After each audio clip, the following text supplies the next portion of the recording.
সবাইকে, কেমন আছো তোমরা? আমি তোমাদের সাথে বাগানের একটা ভিডিও আগে শেয়ার করেছিলাম। সেখানে ছিল শুধুমাত্র সবজি, গরমের কিছু সবজি।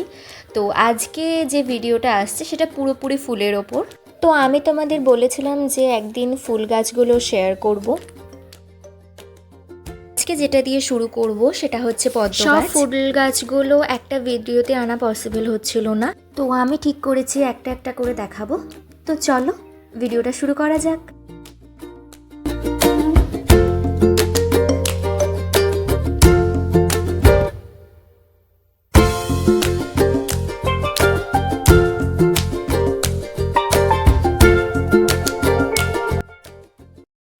বাড়িতে একটা সুন্দর পদ্মের বাগান কে না চায়। আর পদ্ম এমনই একটা ফুল যে জায়গায় সেটা ফুটবে সেই জায়গাটা আলো করে রাখবে। পদ্ম শুনেছি পুকুর ছাড়া হয় না, কিন্তু বাড়িতে সঠিক পরিচর্যা করেই কিন্তু খুব সহজেই পদ্ম লাগানো যায় এবং তাতে ফুলও আসবে। আমি যেখানে পদ্ম গাছটা লাগিয়েছি এটা সাদা পদ্ম, এটা হচ্ছে একটা চৌবাচ্চা। কিছু কিছু ফুল আগেও হয়েছিল যেগুলো তুলে নেওয়া হয়েছে, আর গতকাল রাত্রে প্রচণ্ড বৃষ্টির জন্য এই ফুলটা এরকম হয়ে গেছে।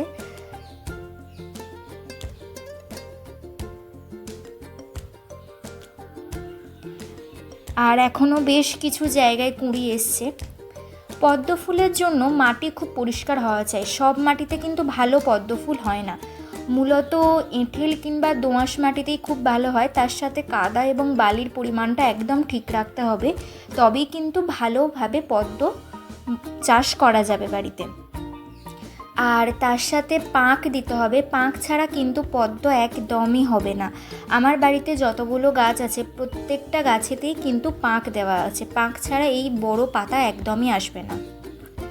তাই একটা জিনিস খেয়াল রাখবে, পদ্ম যখনই গাছ বসাবে তখন যেন যেখানে বসাবে সেটা যেন একটু ছড়ানো জায়গায়, অর্থাৎ ফ্ল্যাট সারফেস যেন হয়। যেমন ধরো গামলাতেও কিন্তু খুব ভালো পদ্ম হয়, সেটা তোমরা টিনের গামলাতেও বসাতে পারো বা প্লাস্টিকের।